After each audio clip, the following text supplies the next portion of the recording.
እንዴ ሉተርን እንኳን ብትጠይቁት ምን እንደሚል ታውቃላችሁ? ያለ ጥርጥር ድንግል ማርያም በሰማይ ናት። እንዴት ብትሉኝ ግን መልስ የለኝም ይላል። ሉተር እንኳን የሚያምነውን የሉተር ልጆች ሲክዱ አያሳዝንም?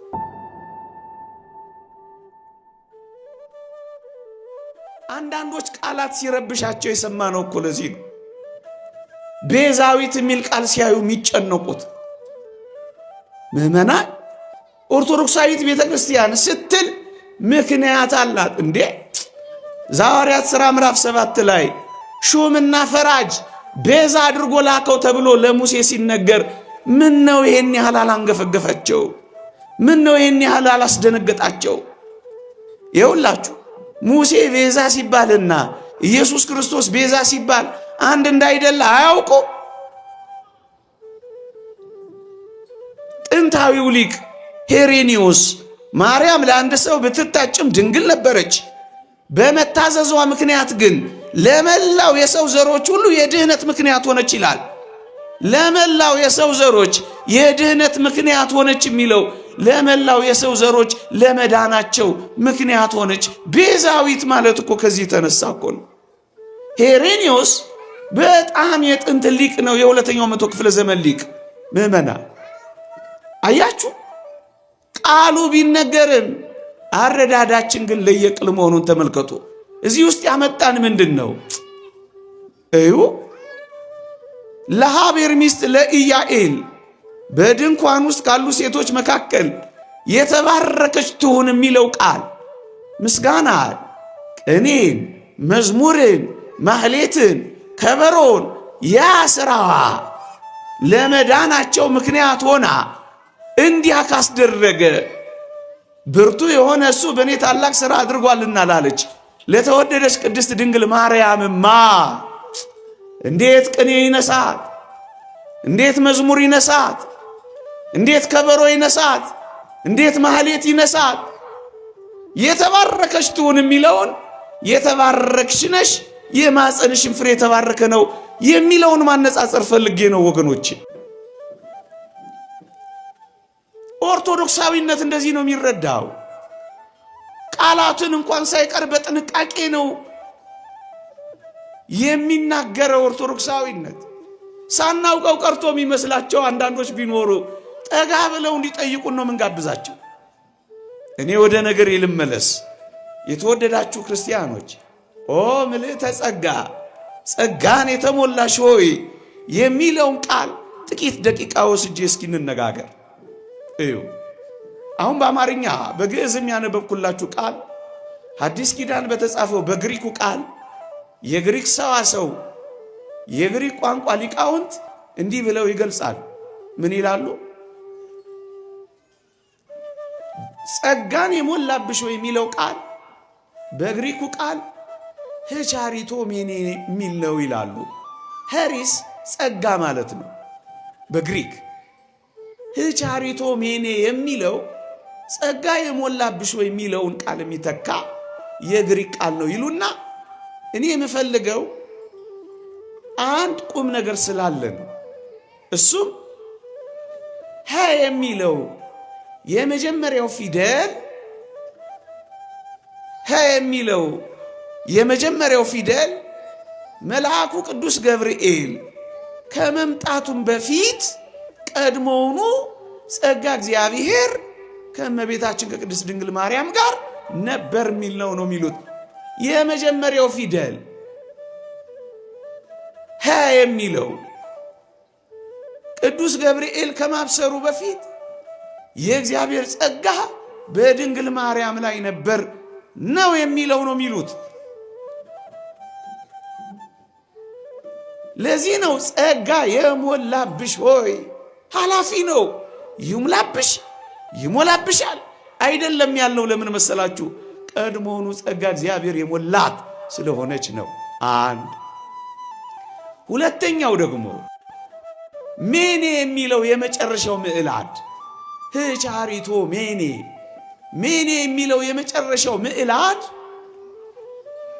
ሲተረጎም የቋንቋው ሰዋሰው ሲገልጹት የእግዚአብሔርን ጸጋ የተቀበለችና የእግዚአብሔር ጸጋ የነበራትና ውጤቱም ጸጋው የቀጠለ መሆኑን ነው የሚያሳየው ይላል። ወገኖቼ ጸጋውን ተቀብላለች። ይሄ ጸጋ ግን ኖሮ የጠፋባት ወይም ያ ጸጋ በጊዜ ሂደት የተለወጠባት አይደለችም። ጸጋዋ ከእርሷ ጋር የነበረች ናት። ቀጥሏል። የመጀመሪያው ከገብርኤል በፊት በጸጋ እግዚአብሔር ተሞልታ የኖረች ናት። የመጨረሻው ሜኔ በጸጋ እግዚአብሔር ተሞልታ የቀጠለች ናት። እሷ ማን ናት? ቅድስት ድንግል ማርያም ናት። ጸጋ የሞላብሽ ወይ የሚለው ቃል የሚያመለክተው ይህንን ነው ይላሉ ሊቃውንት። የተወደዳችሁ ክርስቲያኖች፣ ለዚህ ነው እኛ ድንግል የሚለውን ቃል በድንግልና መውለዷል የአንድ ሰሞን ብቻ የማናደርገው፣ ይልቁንም በዘላለማዊ ድንግልና ጸንታ መኖሩን ምን መሰክረው። መጽሐፍ ቅዱሳችን ደግሞም የሊቃውንት ትምህርት ድንግል ማርያምን ሲገልጿት የዘላለም ድንግል መሆኗን መስክረው ነው ወገኖቼ። ጸጋውን ተቀብላለች፣ በጸጋው ደግሞ ጸንታለች ወገኖቼ። ለዚህ ነው ጸጋን የሞላብሽ ሆይ የሚለው ቃል ቀድሞውኑ ቅዱስ ገብርኤል ከማብሰሩ በፊት ጸጋው ነበራት። ደግሞ ከብስራት በኋላ ጌታችንን ከወለደች በኋላ ጸጋው የቀጠለና የጸና መሆኑን ነው የሚያሳይ። ለዚህ ነው የቤተ ክርስቲያናችንን መጽሐፍ ንጽሕናሽን ባወቀ ጊዜ ስሙ ገብርኤል የተባለ መልአኩን ላከ ነው የሚለው። ንጽሕናዋን ባወቀ ጊዜ ነው እንጂ እግዚአብሔር መልአኩን የላከው አንጻት ብሎ የላከው አይደለም። ምእመና አንዳንዶች እንደዚህ ያስባሉ። ንጽሕናሽን ባወቀ ጊዜ ስሙ ገብርኤል የተባለ መልአኩን ላከው ነው የሚለው።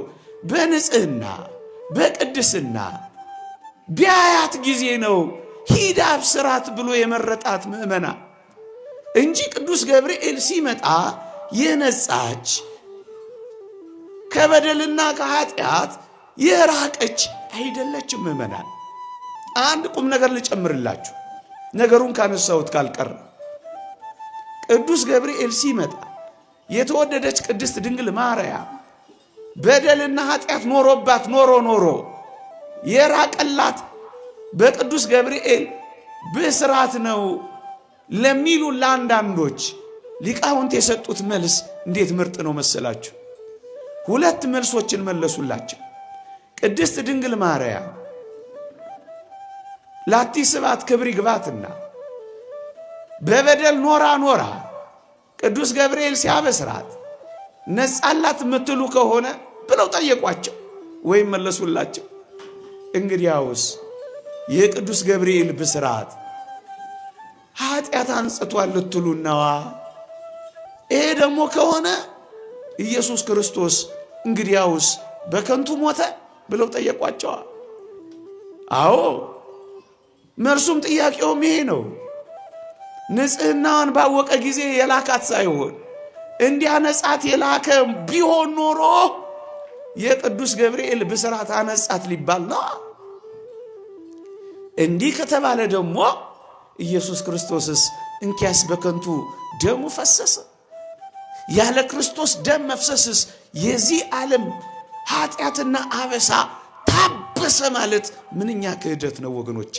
ለዚህ ነው ቀድሞውኑ እግዚአብሔር የጠበቃት የሰነገላት ያስዋባት ልዩ እናት ናት፣ ጸጋ የሞላባት።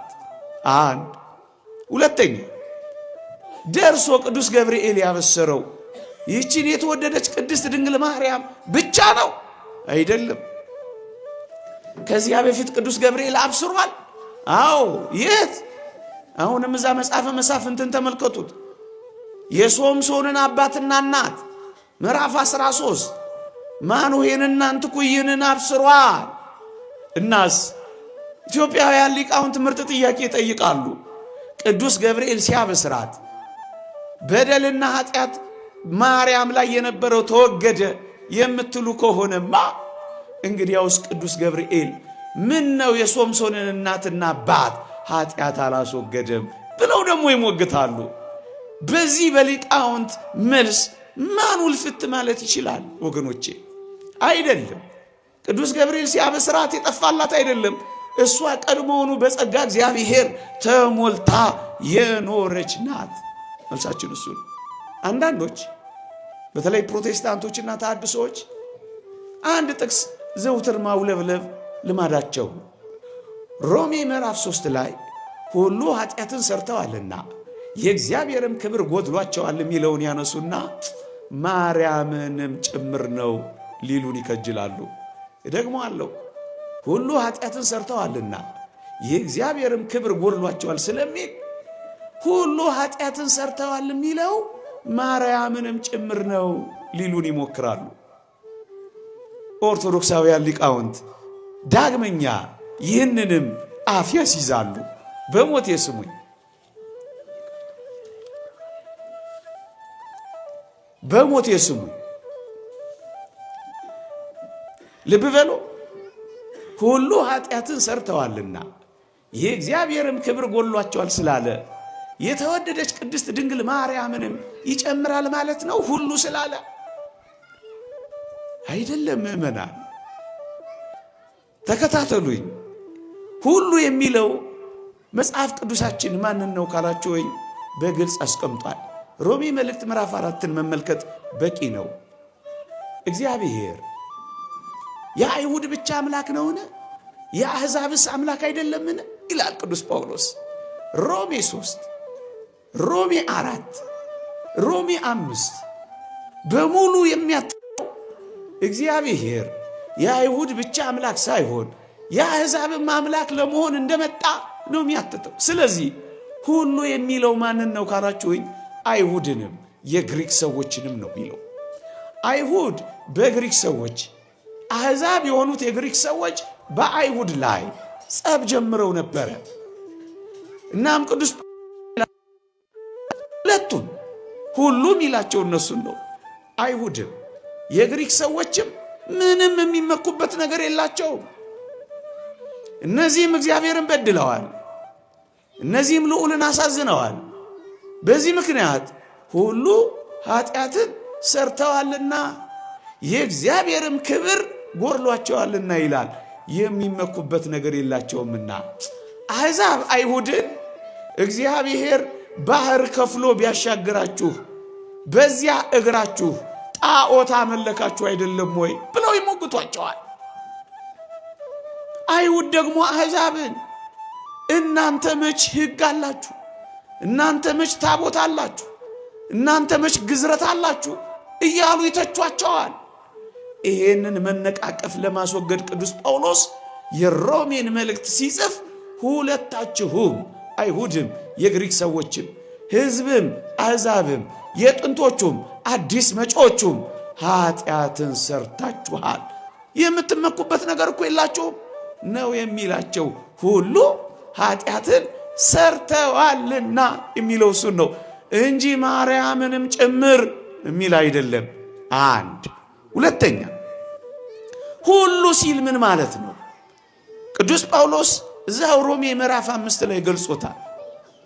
ሁሉ የሚለው ማንን ነው ካላችሁ ሁሉ የሚለው ብዙዎች እያለ ነው። እንዲህ ይላል፣ በአንዱ አለመታዘዝ ብዙዎች ኃጢአተኞች እንደሆኑ ይላል። ብዙዎች እንጂስ ማርያምንም ጭምር ማለት አይደለም፣ ብዙዎች ማለት ነው።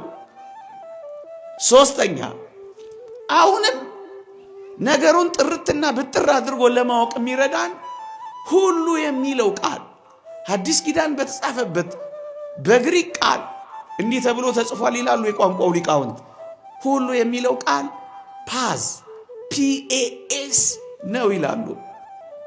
ይሄ ቃል ሁሉ የሚለው ቃል በአማርኛ የተተረጎመው በግሪኩ ፓዝ የተባለው ብዙ ቁጥር ማለት ነው። ሲምፕሊ ሚንስ ኤ ግሬት ነምበር ብሎ ነው ያስቀመጠው፣ ብዙ ቁጥር። ስለዚህ ማርያምንም ጭምር ማለት አይደለም ወገኖቼ። ሶስተኛ አራተኛ መጽሐፍ ቅዱስ ላይ ሁሉ የሚል ተጽፏል። ግን ሁሉ ሲል አንድም ሳይቀር ማለት ነው አይደለም። እነሆ ዓለሙ ሁሉ ተከትሎታል ብለዋል አይሁድ ክርስቶስን። ዓለሙ ሁሉ ተከትሎታል ሲሉ አንድም ሳይቀር ማለት ነው አይደለም። እነሆ ከአውግስጦስ ቄሳር ዓለሙ ሁሉ እንዲጻፍ ትእዛዝ ወጣ ይላል። በሞቴ ዓለሙ ሁሉ እንዲጻፍ ሲባል ከጫፍ ጫፍ ምድር ሁሉ ማለት ነው አይደለም። ልብ በሉ። ሁሉ ኃጢአትን ሰርተዋልና ሲባል ማርያምንም ጭምር ማለት አይደለም። የእግዚአብሔር ክብር ጎሏቸዋል ሲል እኛ ጮክ ብለን እንዲህ ነው የምንናገረው። የእግዚአብሔር ክብር ጎሏታል እንዳትል ሚለን የሚናገረን ምንድን ነው ካላችሁ፣ ወይ ጸጋ ሞልቶባታል የሚለው መልስ ነው። አዎ ምድር የእግዚአብሔር ክብር ጎሏት ነበር። አንዲት ምድር ግን ተገኘች፣ የእግዚአብሔር ጸጋ የሞላባት፣ እሷም ቅድስት ድንግል ማርያም ነች። ልብ በሉ። እንደውም ዮሐንስ አፈወርቅ ይህን ክፍል በተረጎመበት አንቀጽ እንዴት ውብ ፍቺ ይሰጠዋል መሰላችሁ? ምን ይላል መሰላችሁ? ከበዛ ዘንድ ይላል ሁሉ፣ ካነሰ ዘንድ ምንም ማለት የመጽሐፍ ቅዱስ ልማድ ነው ይላል። ደግሞ አለው ከበዛ ዘንድ ሁሉ፣ ካነሰ ዘንድ ምንም፣ ከበዛ ዘንድ ሁሉ፣ ካነሰ ዘንድ አልቦ ማለት የመጽሐፍ ቅዱስ ልማድ ነው ይላል። ወዳጄ ዝም ብለን የምንናገር አይደለንም። ለዘመኑ ቅርብ የነበሩ ለእውነቱ የተጠጉ ለምስክርነት ዋና የሆኑ የቅርብ ሰዎችን ነው የምንነግራችሁ።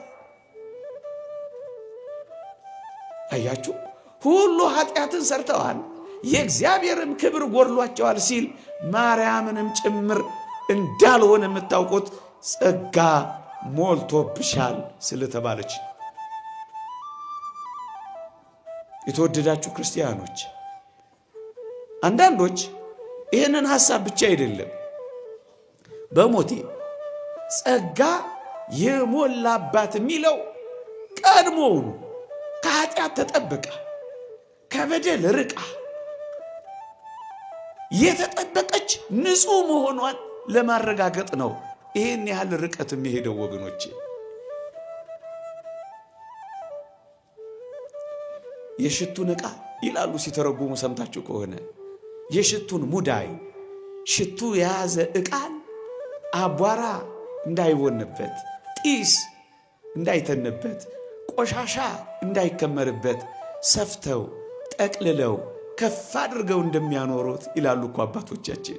እግዚአብሔር ልክ እንደዚህ ሽቱ የተባለ ጌታችንን የያዘች የሽቱ ሙዳይዋ ይህቺ ቅድስት ድንግል ማርያም አቧራው ጢሱ እንዳያርፍባት ከፍ ብላ የተሰቀለች ናት። ይህንን ማሳየት ነው ዓላማው። ጸጋ ሁሉ የሞላባት ማን ነው እሱ? የእግዚአብሔር ክብር ጎደላት ብሎ የሚናገርላት ምእመናን። አንዳንዶች ስለዚህ ስለተወደደች ቅድስት ድንግል ማርያም ተጠብቃ ነው የኖረችው፣ በጸጋ እግዚአብሔር ተሞልታ ነው የኖረችው ብለን ስንናገር አንዳንዶች እንዴ ራሷ ተናግራ የለ እንዴ? ምን ብላ? በአምላኬ በመድኃኒቴ ሐሴት አደርጋለሁ ብላ የለ? ታዲያ ለእሷም መድኃኒቷ ሆኖ የለ ብለው ይጠይቃሉ። እውነት ነው፣ እውነት ነው፣ መድኃኒቴ ብላለች። እውነት ነው። ይሄ ማለት ግን እሷ በበደልና በኃጢአት ተይዛ ነበር፣ ከዛ በደልና ኃጢአት ነፃ ወጣት ልትል ነው ብለን እንጠይቃለን? አይደለም። የተወደዳችሁ ክርስቲያኖች፣ ሰው በበሽታ ተይዞ መድኃኒት ወስዶ ሲድን ዳነ ይባላል። ወይም ደግሞ በበሽታ ሳይያዝ ቀድሞውኑ ክትባት ተከትቦ ከበሽታው ሳይያዝ ቢቀርም ዳነ ይባላል። ወይ በበሽታው ተይዞ ሲታከም ዳነ፣ ወይ ደግሞ በሽታው ሳይያዝ በፊት በተደረገለት ጥበቃ እና ከለላ በሽታው ካልያዘው እሱም ዳነ ነው የሚባለው። የሀገራችን የሰዋሰው ሊቃውንት ሳይያዙ መቅረትን ከበሽታ መትረፍን መዳን ብለው ገልጸውታል። በሞቴ መዳን ይሉታል። ለዚህ ነው ድንግል ማርያም መድኃኒቴ ያለችው ሳትያዝ በመቅረቷ፣ ደግሞም በአዳም ከነበረው በደልና ኃጢአት በመትረፏ መድኃኒቴ ያለች እንጂ እኛ እንደተያዝንበት መያዝ ተይዛ አይደለም። እዩ፣ ሳይያዙ መቅረት፣ ከበሽታ መትረፍ፣ ዳነ ይባላል። አንበሳ ጉድጓድ ውስጥ ተጥሎ ሳይበላ የተረፈው ነብዩ ዳንኤል ዳነ ሳይበላ ስለተረፈ ዳነ፣ ስለተጠበቀ ዳነ። መዳን ይሄም ጭምር ነው እንጂ በሽታ ተይዞ የተረፈ ሁሉ ዳነ አይባልም። በሞቴ የኦርቶዶክሳዊት ቤተክርስቲያን ጥልቅ ትምህርት ትለዋለ አያልቅም። ተረጋግተህ ካልሰማው ካላወቀው ትስታለህ። እንደው በሞቴ የእመቤታችን የቅድስት ድንግል ማርያም እንደ ሁላችን አይደለም። እንደ ፈረንጅኛውን ቃል ልጠቀም፣ ሪደምሽን ባይ ፕሪዘርቬሽን ይላሉ። በመጠበቅ ነው መዳን ለእመቤት። እሱን ነው መድኃኒት ያለችው። ተጠብቃ ሳትያዝ በመቅረቷ፣ እዛው ሳትገባ በመጠበቋ። መንፈስ ቅዱስ አቀባ እምቀርሰ እማ፣ በእናቷ ማህፀን መንፈስ ቅዱስ ጠብቆ በማቆየቷ፣ ሳትያዝ በመቅረቷ፣ ሳትተዳደፍ በመንጻቷ እሱን ነው መድኃኒቴ ያለችው እንጂ እንደኛ አይደለም። እሱን ነው መጽሐፍ ቅዱስ የሚገልጽልን። ሪደምሽን ባይ ፕሪዘር የሁላችሁ ሳትገባ መጠበቋ ነው። የእርሷ በዕቅበት መዳን ነው፣ በመጠበቅ መዳን ነው ምእመናን። ለዚህ ነው ክብር ጎርሏታል ማንለው፣ በጸጋ ጠብቆ አኑሯታልና። እንደ ይቅርታ አድርጉልኝ፣ ቅድም ግሪኩን ደግሞ አማርኛውን ስናገር ቆይቻለሁ። ፍቀዱልኝና በደንብ እንዲገባን አንዴ እንግሊዝኛውን ደግሞ ላንብበው። and my spirit has rejoiced in God my savior። rejoiced ሚለው በኃላፊ ጊዜ የተደረገውን ጥበቃ ነው። ፈረንጆቹ እንኳን ሳይቀር ይሄን ያውቃሉ። የኛዎቹ ምንም አያውቁ እንዴ። ሉተርን እንኳን ብትጠይቁት ምን እንደሚል ታውቃላችሁ? ያለ ጥርጥር ድንግል ማርያም በሰማይ ናት፣ እንዴት ብትሉኝ ግን መልስ የለኝም ይላል። ሉተር እንኳን የሚያምነውን የሉተር ልጆች ሲክዱ አያሳዝንም? አያውቁትም፣ አይረዱትም፣ አያነቡትም። የተወደዳችሁ ክርስቲያኖች፣ ለዚህ ነው መጽሐፋችን የኔ ሆይ ሁለመናሽ ውብ ነው ነውርም የለብሽም ያላት። ክብር ተሞልታ የኖረች የተወደደች እመቤታችን ቅድስት ድንግል ማርያም እኮ ነች። ለዚህ ነው ክብር ጎድሏታል ብለን እንዳንናገር ጸጋ ሞልቶብሃል ይልብሃል ብለን የምንጮኸው እኛ ምእመናን። አንድ ሌላ ነገር ደግሞ ላንሳ፣ ከዛ ነገር ልጠቅልለው።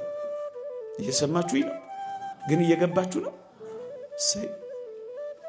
እንደማይገባችሁ አስቤ አይደለም፣ እንድትከታተሉኝ መጠየቅ፣ አብራችሁኝ እየሄዳችሁ እንደሆነ ማስታወስ ፈልጌ ነው። ቅድም አንድ ነገር ነግሬያችኋለሁ። ንጽሕናሽን ባወቀ ጊዜ እግዚአብሔር ስሙ ገብርኤል የተባለ መልአኩን ላከው። ቀድሞውኑ ጸጋ እግዚአብሔር የተሞላች ናት። እሱን ያረጋገጠ ህላፌ ገብርኤል ከገብርኤል በኋላ እንዳንል ከገብርኤልም በፊት ነው ብለን ነው ያጸና ነው። ጸጋ እግዚአብሔርን የተሞላች ምልዕተ ጸጋ። እሱን አንድ ነገር ያዙ።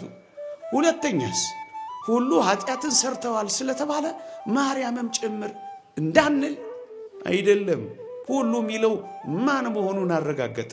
ስለዚህ ከዚህ ጥቅስ የተወደደች ቅድስት ድንግል ማርያምን ነጥለን እናወጣለን።